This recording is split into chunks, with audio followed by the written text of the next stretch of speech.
has a blood Max boot! Take me! I got his boot! Well, we're finally getting another Mad Max movie, set in the Mad Max universe, and to be honest, I'm kind of surprised it took this long. In case you've forgotten, as it was almost 10 years ago, Mad Max Fury Road was somewhat of a success to say the least. It was meant to come out in 2003 with Heath Ledger, no doubt, and oddly enough did have a very similar premise. But a number of things led to subsequent delays, 9/11 sadly played a big role, and it wouldn't be till 2015 until the project could finally be realized. And by then, Heath Ledger had sadly passed away. Despite the quote-unquote development hell, Fury Road was not only a success, it exceeded all expectations. It easily became the biggest movie of the year, and the second movie in history, first being Toy Story 3, to receive a Best Picture Oscar nomination without its predecessors being nominated. Obviously, this had me going into it with high expectations, and despite my disappointment with Mel Gibson being replaced by Tom Hardy, I was still genuinely excited. Upon seeing it, though, I wasn't exactly inclined to see it again. Are you out of your fucking mind? Yeah, I was one of those people, and I don't think there's many out there, that call the movie overrated, and I've kind of stood by that for the past 9 years. Granted, I only saw it one time within those 9 years, and given the upcoming sequel, or prequel, I felt I should probably see it again and give it a fair shot. As a result, I found I liked it way more than I did the first time, and can even see why it's considered the best Mad Max movie. What a lovely day! But in the same vein, it's still overrated.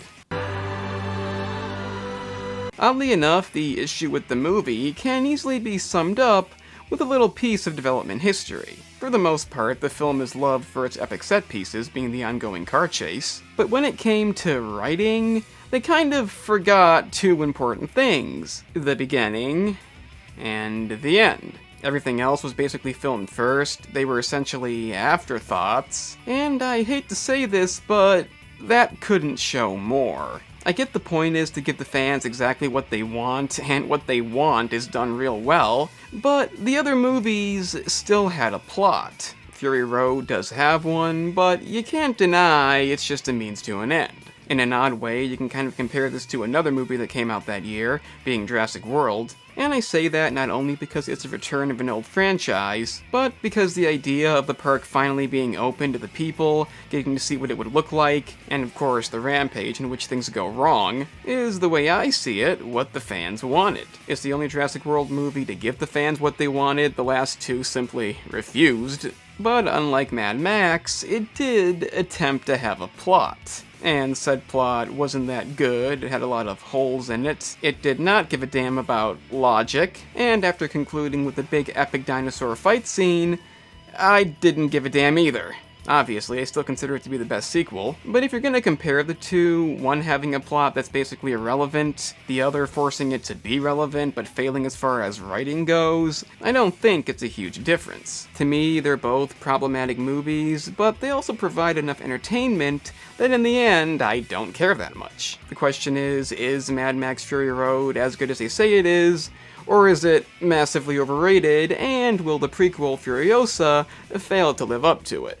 Well, the intro definitely proves my point, as our two leads, Max, now played by Tom Hardy, and Furiosa, played by Charlize Theron, are kind of just there. Yeah, Max is given the entirety of the pre-title sequence, but again, not a lot happens. He's immediately captured, like immediately, he's constantly haunted by people he couldn't save, which affects nothing, and he does attempt to escape, but that fails, so again, it affects nothing. Now, to be fair, his character is already established, he's the loner with a tragic backstory. I don't expect massive character building, but if we didn't have to emphasize that Max is still in the movie, this scene really wouldn't need to exist. It felt irrelevant back then, and it still does now. As for Furiosa, she's not doing much either in terms of development, but we are introduced to the main bad guy, Immortan Joe, played by Hugh Keays-Byrne, who, like most of the scene, looks pretty damn cool. Yeah, presentation-wise, this is top-notch. Despite this not being where the attention initially went,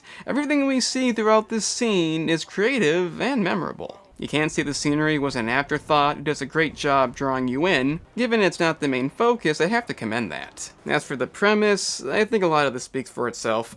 They are not your property! Escalate! You cannot own a human being! You could actually shoot him. Oh, never mind. We also have, who is easily the best character in the movie, Nux, played by Nicholas Hoult, who essentially seeks validation, I guess, and just so happens to be using Max as a blood bag, and is one of many sent in pursuit of Furiosa. Also, the reason she's being pursued is because she's incidentally stolen the 5 wives, one of which is notably pregnant, along with convincing the war boys they've changed their plans for reasons, and as far as the setup goes, that's about it. I mean, they do eventually state they're going to the green place. Take a wild guess how that turns out. So with everything you need to know set up, we can have our first big chase.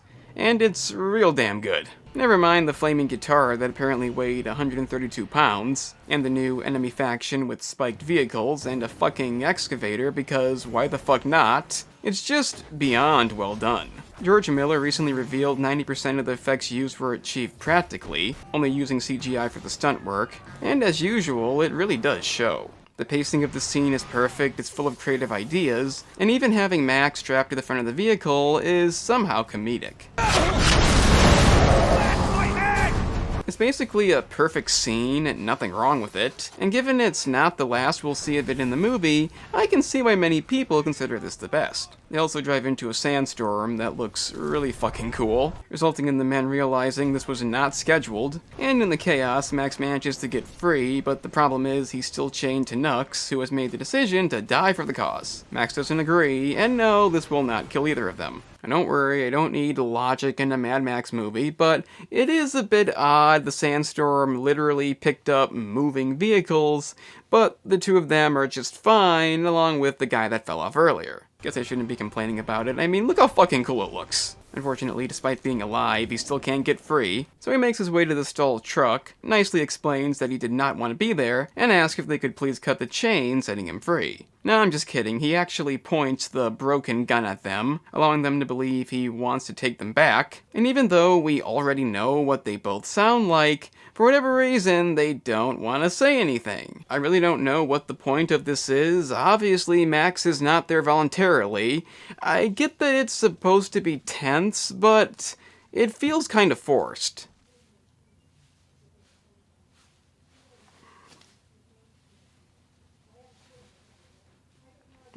Like button, okay? Like button, alright? And subscribe if you enjoy. Damn, this is stupid. So this leads to a big brawl, and again, I can't deny it's entertaining. I do wish they hadn't thrown in the pointless flashback, it just doesn't need to be there. But I am going to assume, because 2 men beat 6 women, it must be offending somebody. And yes, there was a debate about feminism affecting this movie, but I really don't believe that. Not one scene in this implies that in any way. They even gave Max the pointless intro, and as far as I'm concerned, they're both kind of the leads. Oddly enough, the two did not get along on set at all, though they did eventually apologize publicly, but that seemed to be more about the pressure of what they're taking on than anything else. Scenes like this are exactly how these characters should be portrayed, but there's no getting past what I consider to be the biggest flaw with this movie. They're not really good characters.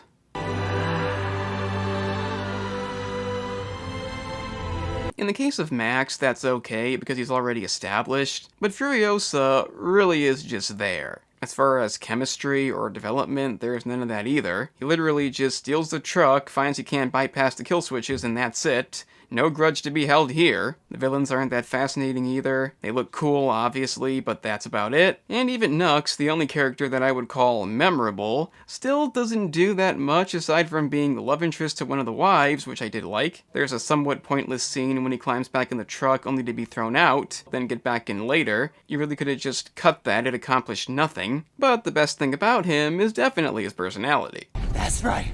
High-octane crazy blood filling me up. I am awaited.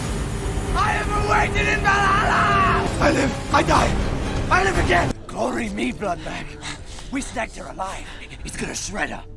Shred her. thing is being the comic relief that's kind of expected. And while I can get past the story not being that prevalent in a movie like this, the characters are still an issue for me. I don't care what kind of movie it is, to me that has to be a thing, and I feel it's the biggest downside. For that reason, I question why Furiosa is getting a prequel. Can't say I'm interested in her backstory at all, and even if it does make the character way more fascinating, it doesn't make this okay. I do want to emphasize, it's nothing against the acting, but this is probably the reason I was so against the movie back then, and even though I can admit I was too hard on it, I don't see 10 out of 10. If not for that, I likely would come around a bit more, but I don't like when that's given out so easily. It's a flawed movie. That has to be accepted, but it's a pretty damn good flawed movie.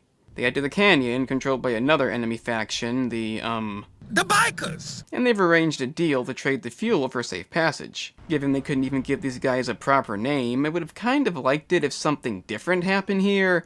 Maybe they'd actually make the deal and would lead to something else. But instead, they're none too pleased about the gang turning up, so another chase. And like I said, they don't disappoint. It may not be as good as the first chase, but it's still pretty damn good. I like how after the tank explodes, they just quit. Well, that was a waste of resources. And also, this is fucking brilliant. Return my treasures to me, and I myself will carry you to the gates of Valhalla.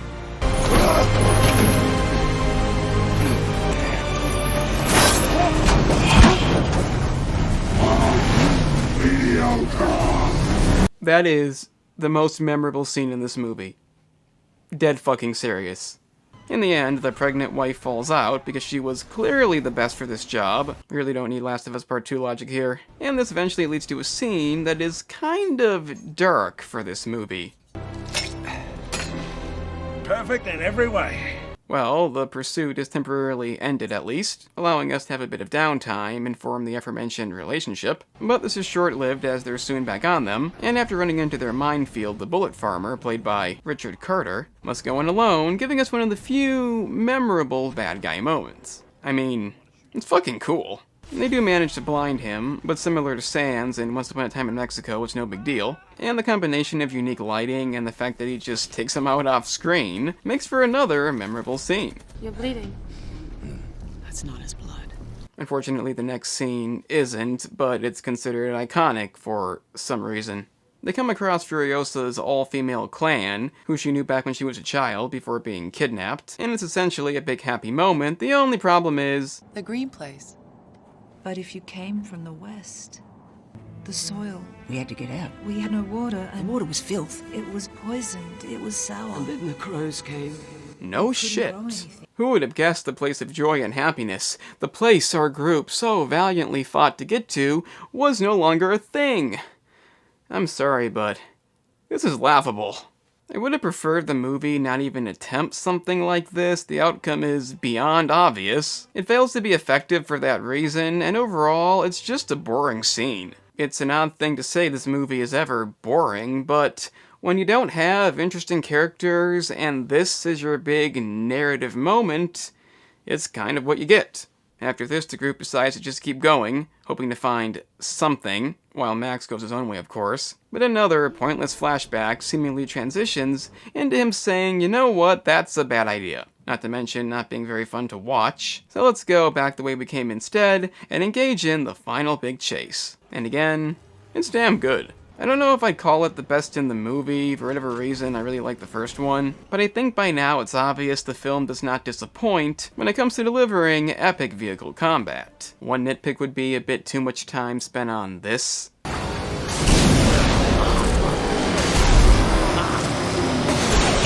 But I'm really only saying that because I'm the asshole, who in which if there's a flaw, I will find it and point it out. This finale's got chainsaws, great practical effects, a number of memorable moments, and I just want to say, unlike other movies that forced in a mostly female cast, I still never thought about that here. Yeah, this finale may seem like women versus men aside from Max and Nux, but like I've been saying, nobody's given unrealistic abilities. They all have a reason to be there. It's not like Terminator Dark Fate's bullshit writing. And even though I haven't mentioned it yet, even the wives all have distinctive personalities. I still wouldn't call any of these good characters, and I stand by that, but if you're gonna have a primarily all-female cast, this is the way to do it. Furiosa gets severely wounded. I'm not quite sure what happens here, it looks kind of odd. But in the end, Max commandeers the flaming guitar, knocks out the sub-boss, and Furiosa finishes off Immortan Joe once and for all. In retrospect, maybe that was a bad fashion choice. Unfortunately, the best character in the movie doesn't make it because the pursuit has to be stopped somehow, and the sad music isn't for whoever this was, so heroic sacrifice to end it off.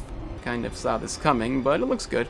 As for Furiosa, she'll be fine, simple transfusion will do it, and with that, we can have our happy ending. Everybody's glad Joe wasn't called Immortal Joe. They have all the water they need, I just hope it's infinite. Also, analyst from the future here, realizing I forgot to point out that Hugh Keays-Byrne also played Toe Cutter in the original Mad Max. Crazy that I forgot that. And Max takes his leave as he always does, hopefully no longer burdened by the annoying flashbacks. Really, the final chase scene had those too, and I really wish they didn't, but that was Mad Max Fury Road. And it has flaws, but I can see why it's a hit. I still don't get all the 10 out of 10 ratings claiming it was pure perfection, but for an apocalyptic movie focusing on car chases, it exceeds at the most important thing. Whenever this happens, it's pure entertainment, the effects, the way it's filmed, very little wrong with any of these, and similar to not that many Godzilla movies, a good amount of this gives us what we came to see. Unfortunately, it's not Godzilla. This franchise has never been just about fun action. I can get behind the plot not being that complex, as it never really has been anyway, but the complete lack of character personality and development is one thing I can't get behind. It's never okay, comedy, drama, it doesn't matter. You have to at least attempt to do this, and I just don't believe they did. Aside from Nux, nobody's memorable in the slightest. I have no idea why I'm supposed to be interested in a Furiosa prequel. And when you add on the paper-thin plot, along with a few boring scenes, you can believe that, you can see why I wasn't a huge fan of this when it came out. My opinion since then has changed. I would still say Part 2 is my favorite, but if you were by any chance turned off by the absence of Mel Gibson, I'd still recommend checking this out immediately. It's an undeniably fun movie, it's flawed in many other aspects, but in this case, that's okay. Many called it an instant classic, and I guess that makes sense. I'm the analyst, and remember kids, if a stranger says, "Come into my white van, I have candy," they're lying. And if a stranger says, "Come into my white van, we'll go to see the green place," they're definitely lying. So, you've made it to the end. That's an impressive feat indeed. Since you managed that, I guess check out the gaming channel, in which I cover a variety of gaming topics, like analysis videos, such as this one. If you're into that, then press the link in the description. It's that simple.